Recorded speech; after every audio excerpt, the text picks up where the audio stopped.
Hi all, welcome to electrical waves. അപ്പൊ നമുക്ക് ഇന്ന് ഓംസ് ലോ പഠിക്കാം. ഇത് ഒരു കണ്ടക്ടറാണ്, അതായത് വെറുതെ ചാർജസ് എല്ലാം ഫ്രീ ആയിട്ട് മൂവ് ചെയ്തുകൊണ്ടിരിക്കുന്ന ഒരു കണ്ടക്ടർ. ഈ കണ്ടക്ടറിന് അക്രോസ് നമ്മളൊരു വോൾട്ടേജ് അപ്ലൈ ചെയ്യുന്ന സമയത്ത് ഈ ഫ്രീ ആയിട്ട് മൂവ് ചെയ്യുന്ന ഇലക്ട്രോൺസ് എല്ലാം ഒരു ഫിക്സഡ് ഡയറക്ഷനിൽ, ഫിക്സഡ് ഓറിയന്റേഷനിൽ മൂവ് ചെയ്യും. നമുക്കറിയാം ഫ്ലോ ഓഫ് ചാർജസ് ആണ് കറണ്ട് പ്രൊഡ്യൂസ് ചെയ്യുന്നത്. അങ്ങനെ അതിന്റെ റിസൾട്ട് ആയിട്ട് ഈ സർക്യൂട്ടിൽ ഒരു കറണ്ട് പ്രൊഡ്യൂസ് ആവും. ഈ പ്രൊഡ്യൂസ് ആവുന്ന current is directly proportional to the externally applied voltage across the conductor. ഇതാണ് ഓംസ് ലോ സ്റ്റേറ്റ് ചെയ്യുന്നത്. അതായത് V proportional to I at constant temperature. Temperature constant ആയിരിക്കുന്ന ഒരു സർക്യൂട്ട് മാത്രമേ ഓംസ് ലോ ഒബേ ചെയ്യുള്ളൂ. ഓക്കെ, അതായത് voltage across a conductor is directly proportional to the current flowing through it, provided all physical conditions and temperature remains constant. V proportional to I at constant temperature, അല്ലെങ്കിൽ V equal to I into R എന്ന് നമുക്ക് represent ചെയ്യാം. Proportionality constant മാറ്റിയിട്ട് resistance R include ചെയ്യാം. ഈ Ohm's law പ്രകാരം നമുക്കറിയാം constant temperature ആയിരിക്കുന്ന ഒരു ഡിവൈസ് മാത്രമേ ഓംസ് ലോ ഒബേ ചെയ്യുള്ളൂ. അതുകൊണ്ട് തന്നെ ഈ V equal to I R എന്നുള്ളതിലെ റെസിസ്റ്റൻസ് ഒരു ഐഡിയൽ റെസിസ്റ്റർ ആയിരിക്കണം. കാരണം പ്രാക്ടിക്കൽ റെസിസ്റ്റർ ടെമ്പറേച്ചർ ഡിപ്പെൻഡന്റ് ആണ്, പോസിറ്റീവ് ടെമ്പറേച്ചർ കോയിഫിഷ്യന്റ് ഉള്ള ഒരു എലിമെന്റ് ആണ്. ഓക്കെ, അതുകൊണ്ട് V ഈക്വൽ ടു ഐ ആറിലെ റെസിസ്റ്റൻസ് എന്ന് പറയുന്നത് ഐഡിയൽ റെസിസ്റ്റർ വെച്ചിട്ടാണ് നമ്മൾ റീപ്ലേസ് ചെയ്യേണ്ടത്. അപ്പൊ നമ്മുടെ ഓംസ് ലോന്റെ ഇക്വേഷൻസ് എന്തൊക്കെയാ? V equal to I into R, I equal to V by R, R equal to V by I. ഇപ്പൊ നമ്മുടെ ഒരു ഇലക്ട്രോണിക് ട്യൂബ്സ്, ട്രാൻസിസ്റ്റർ, ഡയോഡ്സ് ഇതെല്ലാം യൂണിലാറ്ററൽ എലിമെന്റ്സ് അല്ലേ. ഇപ്പൊ നമ്മളൊരു റെസിസ്റ്ററിൽ നമ്മൾ ഇവിടെ വോൾട്ടേജ് അപ്ലൈ ചെയ്താലും തിരിച്ച് ഈ ടെർമിനലിൽ നമ്മൾ വോൾട്ടേജ് അപ്ലൈ ചെയ്താലും സെയിം എഫക്റ്റ് ആണ്. അതായത് റെസിസ്റ്റർ ഒരു ബൈലാറ്ററൽ എലിമെന്റ് അല്ലേ. അപ്പൊ ആ സമയത്ത് നമ്മളൊരു ഡയോഡ് എടുക്കുന്നതെന്നുണ്ടെങ്കിൽ ഡയോഡിന് ഇവിടെ പോസിറ്റീവ് സപ്ലൈ വന്നാൽ മാത്രമേ ഡയോഡ് ഫോർവേഡ് ബയസ്ഡ് ആവുള്ളൂ. ഓക്കെ, അപ്പോ ബൈലാറ്ററൽ ആയിട്ടുള്ള എലമെന്റ്സ് ഉള്ള സർക്യൂട്ടിൽ മാത്രമേ ഓംസ് ലോ വാലിഡ് ആവുള്ളൂ. അതുകൊണ്ട് തന്നെ ഇലക്ട്രോണിക് ട്യൂബ്സ്, ട്രാൻസിസ്റ്റർ, ഡയോഡ്സ് ഇങ്ങനത്തെ എലമെന്റ്സ് ഒന്നും വരുന്ന സർക്യൂട്ടിൽ ഓംസ് ലോ നമുക്ക് അപ്ലൈ ചെയ്യാൻ പറ്റില്ല. പിന്നെ നോൺ ലീനിയർ ആയിട്ടുള്ള എലമെന്റ്സ് ഉണ്ടായിരിക്കരുത്. അതായത് നമ്മളിപ്പോ ഒരു റെസിസ്റ്റർ എടുത്താല് V equal to I into R അല്ലേ. അതുപോലെ ഇപ്പൊ ഇൻഡക്ടൻസ് എടുത്താല് E equal to L into D I by D T. Capacitance എടുത്താല് I equal to C into D V by D T. ഇത് നോക്കിയേ, Y equal to M X. നമ്മുടെ straight line ഇല്ലേ, straight ലൈനിന്റെ ഇക്വേഷൻസ് ആണ് ഈ elements എല്ലാം follow ചെയ്യുന്നത്. അതാണ് ലീനിയർ എലിമെന്റ്സ് എന്ന് പറയുന്നത്. ഇതുപോലത്തെ ലീനിയർ എലിമെന്റ്സ് ആണ് സർക്യൂട്ടിലുള്ളത് എന്നുണ്ടെങ്കിൽ മാത്രമേ ഓംസ് ലോ ഒബേ ചെയ്യുള്ളൂ. നോൺ ലീനിയർ ആയിട്ടുള്ള എലിമെന്റ്സ് ഉള്ള സർക്യൂട്ട് ഒന്നും ഓംസ് ലോ ഒബേ ചെയ്യില്ല. So powdered carbon, thyrite, electric arc ഇതുപോലത്തെ ഇതുപോലത്തെ എലിമെന്റ്സ് ഉള്ള നോൺ ലീനിയർ സർക്യൂട്ട്സ് ഒന്നും ഓംസ് ലോ ഒബേ ചെയ്യില്ല. Resistance in series and parallel. ഇത് അറിയുന്നുള്ളവർ ഈ പോർഷൻ സ്കിപ്പ് ചെയ്ത് പോയിക്കോളൂട്ടോ. ഞാൻ വീഡിയോന്റെ അവസാനം കുറച്ച് ക്വസ്റ്റ്യൻസ് തരാം. ആ ക്വസ്റ്റ്യൻസ് സോൾവ് ചെയ്തിട്ട് ആ ക്വസ്റ്റ്യൻസ് നിങ്ങൾ സ്വയം സോൾവ് ചെയ്ത് നോക്കൂ. ഇത് അറിയൂല എന്നുള്ള ബേസ് സ്ട്രോങ് ആക്കണം എന്നുള്ളവർക്ക് വേണ്ടി മാത്രമാണ് ഈ ടോപ്പിക്സ് ഒക്കെ എടുക്കുന്നത്. ഓക്കെ, അതായത് നമ്മള് രണ്ട് റെസിസ്റ്റർ സീരീസ് കണക്ഷൻ ആണെന്ന് നമ്മൾ എങ്ങനെ മനസ്സിലാക്കുക? ഇത് നമ്മളൊരു റെസിസ്റ്റർ ആണ്. ഈ റെസിസ്റ്ററിന്റെ ഒരു കാലിന്ന് അടുത്ത റെസിസ്റ്റൻസ് സ്റ്റാർട്ട് ആയിട്ടുണ്ട്. പക്ഷെ പാരലൽ കണക്ഷൻ ആവുന്ന സമയത്ത് റെസിസ്റ്ററിന്റെ രണ്ട് ടെർമിനൽസും തമ്മിൽ കൂട്ടി കണക്ട് ചെയ്ത് വെച്ചിട്ടുണ്ട്. ഇത് അല്ലെങ്കിൽ ഒരു വയർ ആവാം, അല്ലെങ്കിൽ നമ്മൾ ബ്രെഡ് ബോർഡിലൊക്കെ ചെയ്യില്ലേ, നമ്മൾ രണ്ട് റെസിസ്റ്റർ ഒരേ പോയിന്റിൽ കുത്തൂലേ, അതാണ് പാരലൽ കണക്ഷൻ വരുന്നത്. സീരീസ് കണക്ഷൻ ആവുന്ന സമയത്ത് ഒരു റെസിസ്റ്ററിന്റെ ഒരു കാലിന്ന് അടുത്ത റെസിസ്റ്റൻസ് കൂട്ടി കണക്ട് ചെയ്തിട്ട് വെച്ചിട്ടുണ്ടായിരിക്കും. ആ ടെർമിനൽ ഒന്നെങ്കിൽ സപ്ലൈയിലേക്ക് പോവാം, അല്ലെങ്കിൽ വേറെ റെസിസ്റ്ററിലേക്ക് പോവാം. അതാണ് പാരലൽ കണക്ഷൻ. അപ്പോൾ എഫക്റ്റീവ് റെസിസ്റ്റൻസ് സീരീസ് സർക്യൂട്ടിൽ R1 പ്ലസ് R2 ആയിരിക്കും. Effective resistance will be more than the largest. Series സർക്യൂട്ടിനെ സംബന്ധിച്ചിടത്തോളം എഫക്റ്റീവ് റെസിസ്റ്റൻസ് എന്ന് പറയുന്നത് അതിലുള്ള ഏറ്റവും വലിയ വാല്യൂവിനെക്കാളും വലുതായിരിക്കും. അതായത് ഇപ്പൊ നിങ്ങൾ നോക്കിയേ, രണ്ട് റെസിസ്റ്റർ, ഒരു 5 ഓമും 4 ഓമും റെസിസ്റ്റർ നമ്മൾ സീരീസ് കണക്ട് ചെയ്തിട്ടുണ്ട്. ഇതിന്റെ എഫക്റ്റീവ് റെസിസ്റ്റൻസ് എന്താ വരിക? R1 പ്ലസ് R2, 9 ഓംസ് അല്ലേ വരിക. അത് 5 ഓമിനെക്കാളും വലുതല്ലേ. ആ സർക്യൂട്ടിലുള്ള ഏറ്റവും ഹൈ വാല്യൂ റെസിസ്റ്ററിനെക്കാളും വലുതായിരിക്കും നമ്മളെ എഫക്റ്റീവ് റെസിസ്റ്റൻസ്. അതുപോലെ പാരലൽ സർക്യൂട്ട് എടുത്താൽ എഫക്റ്റീവ് റെസിസ്റ്റൻസ് എന്ന് പറയുന്നത് R1 R2 by R1 plus R2. R effective will be smaller than the smallest. ആ സർക്യൂട്ടിലുള്ള ഏറ്റവും ചെറിയ എലമെന്റിനെക്കാളും ചെറുതായിരിക്കും നമ്മുടെ എഫക്റ്റീവ് റെസിസ്റ്റൻസ്. 2 ഓമും 3 ഓമും പാരലൽ കണക്ട് ചെയ്തു. അതായത് റെസിസ്റ്റൻസ് എന്താ, R1 × R2 3 × 2 ഡിവൈഡഡ് ബൈ 3 + 2 5 6/5. 6/5 എന്ന് പറഞ്ഞാൽ 1.2 ഓം. 1.2 ഓം എന്ന് പറയുന്നത് 2 ഓമിനെക്കാളും ചെറുതല്ലേ. So effective resistance will be smaller than the smallest. ഇപ്പൊ ഈ സർക്യൂട്ടില് എല്ലാ റെസിസ്റ്റൻസും 6 ഓം ആണ്. ഓക്കെ, അങ്ങനത്തെ n റെസിസ്റ്റൻസ് കണക്ട് ചെയ്തിട്ടുണ്ട് പാരലൽ ആയിട്ട്. അപ്പൊ അവിടുത്തെ എഫക്റ്റീവ് റെസിസ്റ്റൻസ് എന്ന് പറയുന്നത് R/n ആയിരിക്കും. അതായത് നമ്മളിപ്പോ 3 ഓം റെസിസ്റ്റർ എടുക്കും. 3 ഓം റെസിസ്റ്റർ 3 എണ്ണം കണക്ട് ചെയ്തിട്ടുണ്ട്. അപ്പൊ അതിന്റെ എഫക്റ്റീവ് റെസിസ്റ്റൻസ് എന്ന് പറയുന്നത് 3/3 = 1 ഓം ആയിരിക്കും. അതായത് same resistance n times parallel ആയിട്ട് വരുന്ന സമയത്ത് എഫക്റ്റീവ് റെസിസ്റ്റൻസ് എന്ന് പറയുന്നത് R/n ആയിരിക്കും. റെസിസ്റ്റൻസ് സോൾവ് ചെയ്യാനുള്ള ഒരു സർക്യൂട്ടാണിത്. ഇതിൽ എന്തൊക്കെയാ കണക്ഷൻസ് വന്നിട്ടുള്ളത്? ഞാൻ ഈ ടെർമിനൽസ് ഇതിനെ എ എന്നും ഇതിനെ ബി എന്നും മാർക്ക് ചെയ്തിട്ടുണ്ട്. അപ്പോ എ ബിക്ക് അക്രോസ് 2 റെസിസ്റ്റൻസ് കണക്ട് ചെയ്തിട്ടുണ്ട്. ഇവിടെ ഒരു റെസിസ്റ്റർ ഉണ്ട്, താഴെ ഒരു റെസിസ്റ്റർ ഉണ്ട് അല്ലേ. താഴെ നോക്കുന്ന സമയത്ത് 3 റെസിസ്റ്റൻസ് ഒരേ പോയിന്റിൽ കണക്ട് ചെയ്ത് വെച്ചിട്ടുണ്ട്. അപ്പൊ 3 റെസിസ്റ്റൻസ് പാരലൽ ആയിട്ട് കണക്ട് ചെയ്തിട്ടുണ്ട്. അതിന് സീരീസ് ആയിട്ട് റെസിസ്റ്റർ കണക്ട് ചെയ്തിട്ടുണ്ട്. മേലെ നോക്കുന്ന സമയത്ത് 2 റെസിസ്റ്റർ പാരലൽ ആയിട്ട് കണക്ട് ചെയ്തിട്ടുണ്ട്. അതിന് സീരീസ് ആയിട്ട് ഒരു റെസിസ്റ്റർ കണക്ട് ചെയ്തിട്ടുണ്ട്. ഇനി എഫക്റ്റീവ് റെസിസ്റ്റൻസ് കണ്ടുപിടിക്കാം. അതില് നമുക്കറിയാം, ഇപ്പൊ നമ്മൾ ഫസ്റ്റ് ഇതല്ലേ നമ്മളെ വലിയ ബ്രാഞ്ച്, പിന്നെ 2 ഓമും നേരെ കൂട്ടിയാ പോലെ.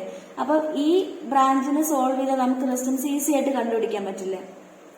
അപ്പൊ അതിനുവേണ്ടി എന്താ ചെയ്യുന്നതെന്ന് വെച്ചാല് 1 ഓം പ്ലസ് ഇത് സീരീസ് കണക്ഷൻ അല്ലേ, അപ്പൊ 1 ഓം പ്ലസ് 2 ഓം പാരലൽ വരും.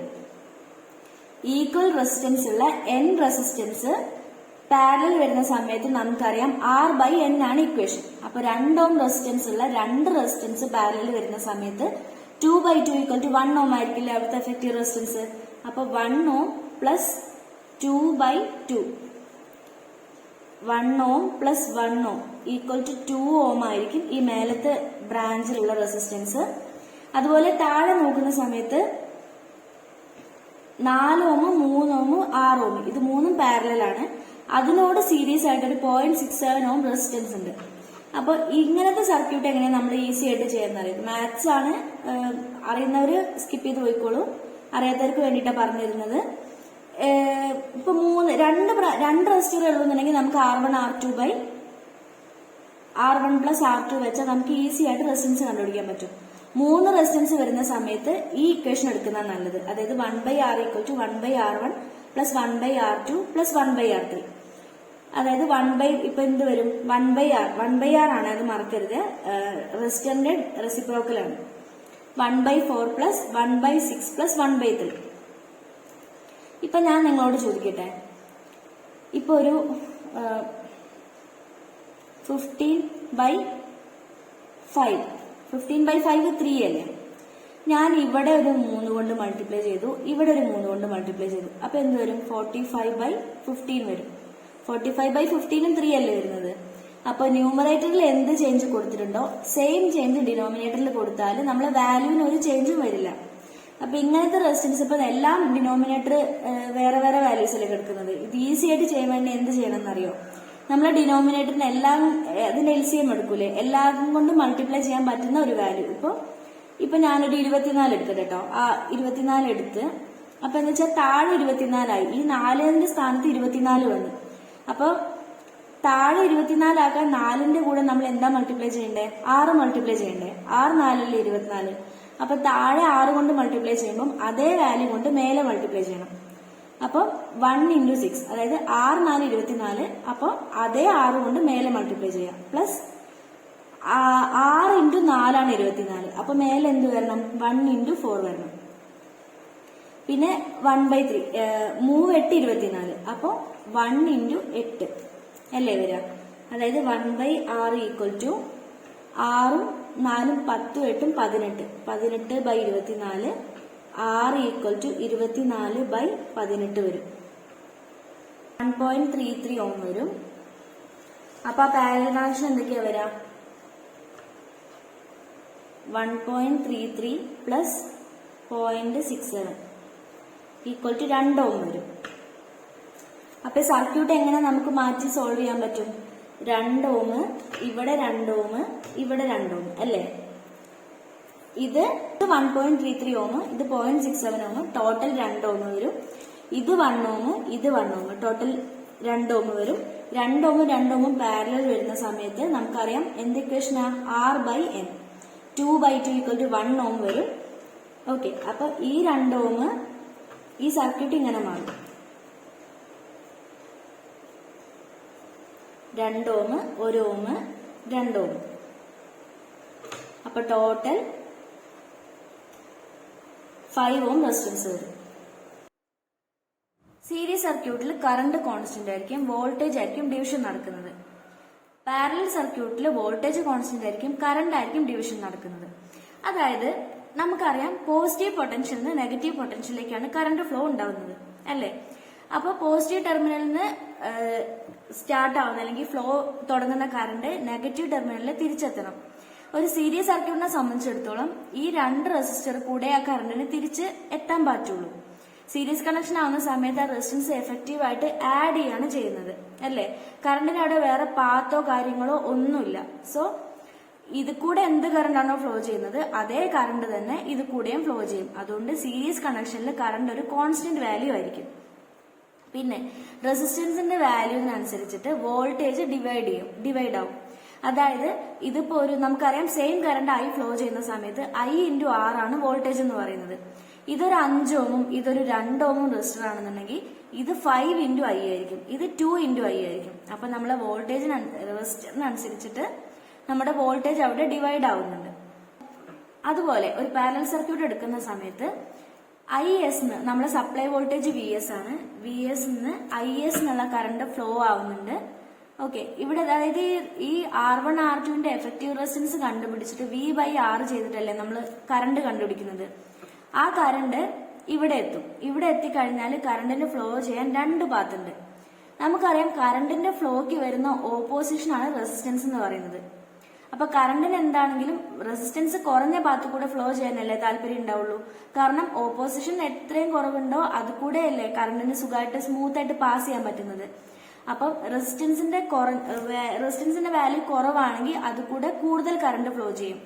അപ്പൊ ഈ സർക്യൂട്ടിൽ ഇവിടെ എത്തുമ്പോൾ എന്താവെന്ന് വെച്ചാൽ റെസിസ്റ്റൻസിന്റെ വാല്യൂവിനനുസരിച്ചിട്ട് കുറഞ്ഞ റെസിസ്റ്റൻസ് കൂടെ കൂടുതൽ കറണ്ട് പാസ് ചെയ്യും. അങ്ങനെ ഈ കറണ്ട് I1 + I2 ഇവിടെ വന്നിട്ട് വീണ്ടും IS ആയിട്ട് സപ്ലൈ കറണ്ട് ആയിട്ട് തിരിച്ചു ഫ്ലോ ചെയ്യും. ഇതാണ് പാരലൽ സർക്യൂട്ടിൽ സംഭവിക്കുന്നത്. പാരലൽ സർക്യൂട്ടിൽ വോൾട്ടേജ് കോൺസ്റ്റന്റ് ആയിരിക്കും. 2 റെസിസ്റ്ററിന് അക്രോസ് ഉള്ള വോൾട്ടേജ് ഒരു കോൺസ്റ്റന്റ് വാല്യൂ ആയിരിക്കും. റെസിസ്റ്ററിന്റെ വാല്യൂവിനനുസരിച്ചിട്ട് അത് കൂടെ ഫ്ലോ ചെയ്യുന്ന കറണ്ട് ഡിവൈഡ് ചെയ്യും. അതായത് V1 = സപ്ലൈ വോൾട്ടേജ് ഇൻറ്റു ഏത് റെസിസ്റ്ററിന് അക്രോസ് ആണോ വോൾട്ടേജ് എടുക്കേണ്ടത് ആ resistance divided by total resistance. V2 = VS × R2 divided by R1 + R2. ഇങ്ങനെയാണ് സീരീസ് സർക്യൂട്ടിൽ വോൾട്ടേജ് ഡിവിഷൻ നടക്കുന്നത്. അപ്പൊ പാരലൽ സർക്യൂട്ടിൽ എങ്ങനെ കറണ്ട് ഡിവൈഡ് ചെയ്യുക? I1 എന്ന് പറയുന്നത് total I × opposite resistance divided by sum of the resistance. IS × R2 divide by R1 + R2. അതേപോലെ R2 കൂടെ ഫ്ലോ ചെയ്യുന്ന കറണ്ട് എന്ന് പറയുന്നത് IS × opposite resistor R1 divide by R1 + R2. ഈ സർക്യൂട്ടില് 10 വോൾട്ട് സോഴ്സ് ഒരു 5 ഓം 2 ഓമിന് അക്രോസ് കണക്ട് ചെയ്തിട്ടുണ്ട്. 2 ഓമിന് across നമ്മളൊരു വയറും കണക്ട് ചെയ്ത് വെച്ചിട്ടുണ്ട്. അപ്പൊ കറണ്ട് ഫ്ലോ ചെയ്യും. കറണ്ട് ഫ്ലോ ചെയ്യുന്നത് ഇവിടെ ഈ 5 ഓം കൂടെ ഫ്ലോ ചെയ്ത് ഇവിടെ എത്തും. ഇവിടെ എത്തുന്ന സമയത്ത് കറണ്ടിന് ഫ്ലോ ചെയ്യാൻ 2 പാത്ത് ഉണ്ട്. ഒന്ന് 2 ഓം റെസിസ്റ്റൻസ് ഉള്ള ഒരു പാത്ത്, പിന്നെ ഒരു സാധാ വയർ, അതായത് അതിൽ റെസിസ്റ്റൻസോ കാര്യങ്ങളോ ഒന്നുമില്ല. അപ്പൊ ഞാൻ പറഞ്ഞു കറണ്ട് എപ്പോഴും റെസിസ്റ്റൻസ് കുറഞ്ഞ പാത്ത് കൂടെയല്ലേ ഫ്ലോ ചെയ്യുന്നുണ്ടാവുക. അപ്പൊ ഈ 2 ഓം റെസിസ്റ്ററിനെ ഈ ഷോർട്ട് റീപ്ലേസ് ചെയ്യും. അതായത് ഈ സർക്യൂട്ട് എഫക്റ്റീവ്ലി ഇങ്ങനെ മാത്രമേ ഉണ്ടാവുള്ളൂ. ആ 2 ഓം റെസിസ്റ്ററിൽ കൂടെ കറണ്ട് ഫ്ലോ ഉണ്ടായിരിക്കില്ല, കംപ്ലീറ്റ് ആയിട്ട് ഷോർട്ട് കൂടെ ആയിരിക്കും പാസ് ചെയ്യുന്നുണ്ടാവുക. സർക്യൂട്ട് ഇങ്ങനെ മാറും. അപ്പൊ ഓപ്പൺ സർക്യൂട്ട് വോൾട്ടേജ് പറഞ്ഞാൽ എന്താ? നമുക്കറിയാം സർക്യൂട്ട് ക്ലോസ്ഡ് ആയാൽ മാത്രമേ അത് കൂടെ കറണ്ട് ഫ്ലോ ചെയ്യുള്ളൂ. ഓപ്പൺ ആയിട്ടുള്ള ഒരു സർക്യൂട്ട് കൂടെ കറണ്ട് ഫ്ലോ ചെയ്യൂല. അപ്പം ഒരു സർക്യൂട്ട് ഓപ്പൺ സർക്യൂട്ട് ആണെങ്കിൽ അവിടുത്തെ കറണ്ട് 0 ആയിരിക്കും. ഇവിടെ നമ്മൾ എന്ത് വോൾട്ടേജ് അപ്ലൈ ചെയ്തിട്ടുണ്ടോ ആ വോൾട്ടേജ് കറക്റ്റ് ആയിട്ട് നമ്മുടെ ഓപ്പൺ സർക്യൂട്ടിന്റെ ടെർമിനൽസിന് അക്രോസ് കിട്ടും. അപ്പൊ VOC എന്ന് പറയുന്നത് VS ആയിരിക്കും. ഇങ്ങനെ ഒരു ഓപ്പൺ സർക്യൂട്ട് വരുന്ന സമയത്ത് അവിടെയുള്ള റെസിസ്റ്റൻസ് ഇൻഫിനിറ്റ് ആയിരിക്കും. ഇതാണ് ഒരു ഓപ്പൺ സർക്യൂട്ടിന്റെ കണ്ടീഷൻ. ഈ ഷോർട്ട് സർക്യൂട്ട് ആവുന്ന സമയത്ത് എന്ത് വരും? ആ വയറിന് 0 റെസിസ്റ്റൻസ് ആയിരിക്കും ഉണ്ടായിരിക്കുക. അപ്പൊ അവിടെ 0 റെസിസ്റ്റൻസ് ആയതുകൊണ്ട് തന്നെ വോൾട്ടേജ് എന്ന് പറയുന്നത് I×R അല്ലേ. R 0 ആവുന്നതുകൊണ്ട് തന്നെ വോൾട്ടേജ് 0 ആയിരിക്കും. ആ ഷോർട്ട് കൂടെ ഉള്ള കറണ്ട് ഇൻഫിനിറ്റ് ആയിരിക്കും. നമുക്ക് വോൾട്ടേജ് ഡിവിഷനും കറണ്ട് ഡിവിഷനും വെച്ചിട്ടുള്ള ഒരു പ്രോബ്ലം ചെയ്ത് നോക്കാം കേട്ടോ. അതായത് നമുക്ക് കണ്ടുപിടിക്കേണ്ട എന്തൊക്കെയാ? 50 വോൾട്ട് നമ്മൾ ഈ സർക്യൂട്ടിനെ അക്രോസ് അപ്ലൈ ചെയ്തിട്ടുണ്ട്. ഒരു 5 ഓമും 10 ഓമും റെസിസ്റ്റർ പാരലൽ ആയിട്ട് കണക്ട് ചെയ്തിട്ടുണ്ട്. അതിന് സീരീസ് ആയിട്ട് ഒരു 5 ഓം കണക്ട് ചെയ്തിട്ടുണ്ട്. ഈ 5 ഓമിന് അക്രോസ് ഉള്ള വോൾട്ടേജ് കണ്ടുപിടിക്കണം. ഇവിടെ കറണ്ട് എത്രയാണ് സ്പ്ലിറ്റ് ആവുന്നത്? I1 + I2 കണ്ടുപിടിക്കണം. ഈ സർക്യൂട്ടില് നമുക്ക് ഫസ്റ്റ് ഇപ്പൊ V1 കണ്ടുപിടിക്കണം എന്ന് വിചാരിക്കും. V1 കണ്ടുപിടിക്കണമെങ്കിൽ സർക്യൂട്ടിന്റെ ടോട്ടൽ റെസിസ്റ്റൻസ് അറിയണ്ടേ. അപ്പൊ നമുക്ക് ഫസ്റ്റ് ടോട്ടൽ റെസിസ്റ്റൻസ് കണ്ടുപിടിക്കാം. അതായത് 5 ohm plus 5 ohm parallel to 10 ohm അല്ലേ. അതായത് 5 ഓം പ്ലസ് 5 × 10/15 വരും. അതായത് 5 ഓം പ്ലസ് 10/3 25/3 ഓം വരും. 25/3 ഓം വരും നമ്മളെ ടോട്ടൽ റെസിസ്റ്റൻസ്. നമ്മളെ ടോട്ടൽ സർക്യൂട്ടിന്റെ കറണ്ട് എന്ത് വരും? Voltage divide by total resistance 25/3. അതായത് 50 × 3/25. ഇത് തിരിച്ചു വരുമ്പോ ഇതൊക്കെ നിങ്ങൾക്ക് അറിയായിരിക്കുമല്ലോ അല്ലെ. തിരിച്ചു വരുന്ന സമയത്ത് 3/25 എടുക്കണം. അപ്പൊ ഇത് കട്ട് ചെയ്ത് പോയാൽ 6 ആംപിയർ കറണ്ട് ഫ്ലോ ചെയ്യും. സർക്യൂട്ടിൽ കൂടെ മൊത്തമായിട്ട് 6 ആംപിയർ കറണ്ടാണ് ഫ്ലോ ചെയ്യുന്നത്. V1 = എന്ത് വരും? ടോട്ടൽ വോൾട്ടേജ് 50 ഓം ആണ് ഇൻറ്റു ഈ റെസിസ്റ്റൻസ് 5 ഓം അല്ലേ. നമ്മളെ വോൾട്ടേജ് കാണേണ്ട റെസിസ്റ്റൻസ് 5 ഓം ആണ്. ഡിവൈഡഡ് ബൈ ടോട്ടൽ റെസിസ്റ്റൻസ് എന്ത് വരും? 25/3 ഓം. 25 × 3 വരും അല്ലേ. അതായത്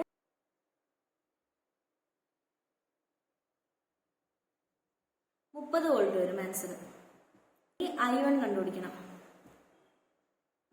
I1 എന്ന് പറയുന്നത് ടോട്ടൽ കറണ്ട് എത്രയാണ് നമുക്ക് കിട്ടിയത്? ടോട്ടൽ കറണ്ട് 6 ആംപിയർ അല്ലേ. അതായത് 6 ആംപിയർ കറണ്ട് ഫ്ലോ ചെയ്യും. ഫ്ലോ ചെയ്തിട്ട് ഇവിടെ എത്തുന്ന സമയത്ത് 2 റെസിസ്റ്റർ ഉണ്ട്. 5 ഓമും 10 ഓമും പാരലൽ ആയിട്ട് കണക്ട് ചെയ്തിട്ടുണ്ട്. അപ്പൊ 5 ഓം കൂടെ കൂടുതൽ കറണ്ട്, അതായത് ഇപ്പൊ ഒരു കറണ്ടിനെ ഒരു 3 ഭാഗമാക്കി ഡിവൈഡ് ചെയ്താൽ 2 ഭാഗവും 5 ഓം കൂടെ ഫ്ലോ ചെയ്യും. ഒരു ഭാഗം മാത്രമേ 10 ഓം കൂടെ ഫ്ലോ ചെയ്യുള്ളൂ. എന്നിട്ട് തിരിച്ച് ഇത് 6 ഓം ആയിട്ട് തിരിച്ചു വരും. അങ്ങനെയാണ് സർക്യൂട്ട് കംപ്ലീറ്റ് ആവുന്നത്. അപ്പൊ I1 എന്ത് വരും? 6 ആണ് നമ്മുടെ total current into opposite resistance 10 divide by total resistance 15 അല്ലേ. 4 ആംപിയർ വരും. അപ്പൊ 4 ആംപിയർ വരും I1. I1 4 ആംപിയർ ആണെങ്കിൽ ടോട്ടൽ 6 ആംപിയർ ആണ് നമ്മളെ സർക്യൂട്ടിലുള്ള കറണ്ട്. അതിൽ 4 ആംപിയർ 5 ഓം റെസിസ്റ്റർ കൂടെ പോയിട്ടുണ്ട്. അപ്പൊ ബാക്കി I2 എത്ര ഫ്ലോ ചെയ്യുന്നുണ്ടാവും? 2 ആംപിയർ. ഇത് നല്ലൊരു ക്വസ്റ്റ്യൻ ആട്ടോ. നമുക്ക് റെസിസ്റ്റൻസ് സോൾവ് ചെയ്ത് പഠിക്കാൻ പറ്റിയ നല്ലൊരു ക്വസ്റ്റ്യൻ ആണ്. ഞാൻ ഈ ടെർമിനൽസ് മാർക്ക് ചെയ്യാണ്. ABCD. അതായത് ABക്ക് അക്രോസ് എനിക്കൊരു റെസിസ്റ്റർ ഉണ്ട്. ഈ റെസിസ്റ്റർ ആണ് ഞാൻ വരച്ചത്. അത് കഴിഞ്ഞിട്ട് BCക്ക് അക്രോസ് എനിക്കൊരു റെസിസ്റ്റർ ഉണ്ട്. ഞാൻ BCക്ക് അക്രോസ് ഉള്ള റെസിസ്റ്റർ വരച്ചു. ഇനി നോക്കുന്ന സമയത്ത് Aന്ന് Cയിലേക്ക് ഒരു വയർ എടുത്ത് കണക്ട് ചെയ്ത് വെച്ചിട്ടുണ്ട്.